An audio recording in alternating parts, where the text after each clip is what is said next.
Selamat pagi Bapak Ibu, Saudara yang terkasih di dalam Tuhan Yesus. Pagi ini kita akan merenungkan tentang firman Tuhan di dalam sapaan dan pengharapan.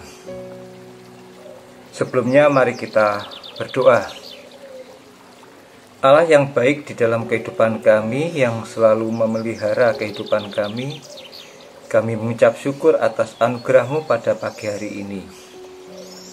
Sebentar kami akan merenungkan firman Tuhan, kiranya Tuhan membimbing, menyertai kami, sehingga apa yang kami renungkan menjadi bekal kehidupan kami. Demi Kristus kami mengucap syukur dan berdoa. Amin. Ya Bapak Ibu, pagi ini kita akan merenungkan firman Tuhan dengan tema mogok. Untuk melandasi tema perenungan pada pagi hari ini, kita akan membaca dari kitab Amsal pasal 3 ayat yang kelima. Saya akan bacakan untuk Bapak Ibu semuanya. Percayalah kepada Tuhan dengan segenap hatimu, dan janganlah bersandar kepada pengertianmu sendiri. Iya Bapak Ibu, mogok tentu bukan hal yang asing bagi kita, karena mogok berkaitan dengan sebuah perhentian yang tiba-tiba kita alami. Mungkin ketika kita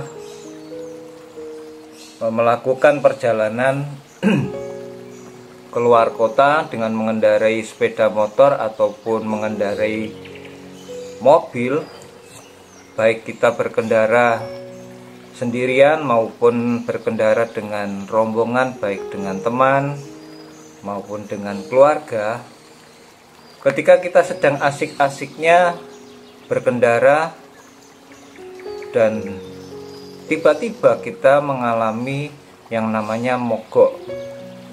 Kendaraan kita berhenti secara tiba-tiba tanpa kita mengetahui sebab apa yang menyebabkannya. Dan ketika kita mengalami hal itu, tentu membuat hati kita menjadi kacau, membuat pikiran kita menjadi bingung. Apa yang menyebabkan mogok kendaraan yang kita pergunakan saat itu? Begitu pula dengan perjalanan hidup kita sebagai orang Kristen. Seringkali kita juga nekat berjalan dengan situasi yang terburu-buru.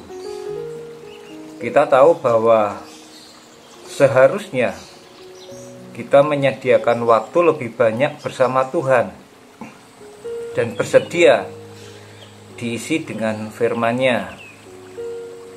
Namun kita mengabaikan peringatan yang diberikan Allah melalui Roh Kudus di dalam kehidupan kita. Bahkan kita merasa baik-baik saja, fine-fine saja.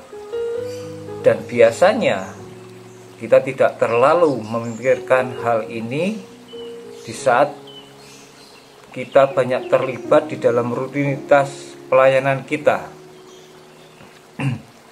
Kita disibukkan dengan jadwal kita yang padat.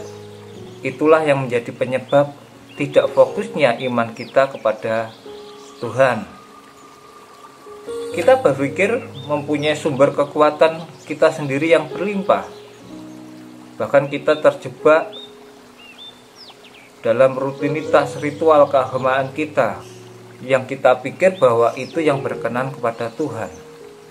Kita berpikir bahwa dengan hal-hal yang kita lakukan di dalam rutinitas kerohanian kita, Tuhan akan berkenan kepada pelayanan kita.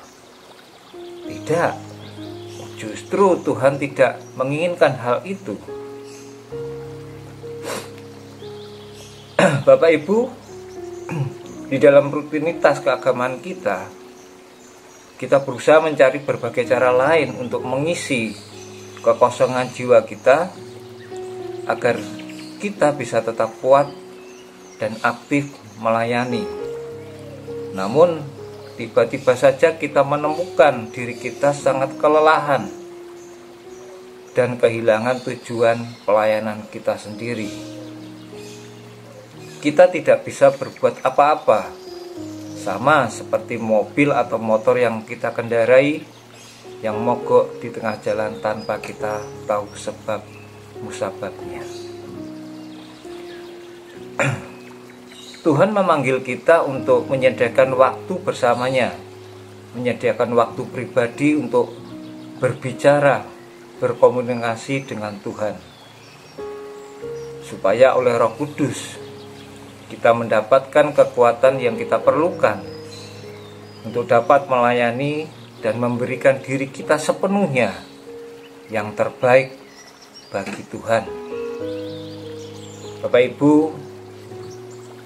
dengan perenungan ini, mari secara rutin kita menyediakan waktu kita untuk Tuhan dengan menyerahkan pikiran, perasaan, dan kehendak kita di dalam kuasa serta tuntunan daripada Tuhan semata. Semoga perenungan ini bisa menguatkan kehidupan kita selanjutnya di dalam kita menyambut hari yang baru. Mari kita berdoa. Tuhan, terima kasih atas firman Tuhan yang mengajarkan kami untuk lebih banyak menyediakan waktu kami, waktu pribadi kami untuk Tuhan, supaya kami bisa berkomunikasi dengan Tuhan apa yang dikehendaki Tuhan di dalam kehidupan kami. Pagi ini kami ingin berdoa untuk anak-anak kami yang saat ini sedang melakukan ujian secara tatap muka.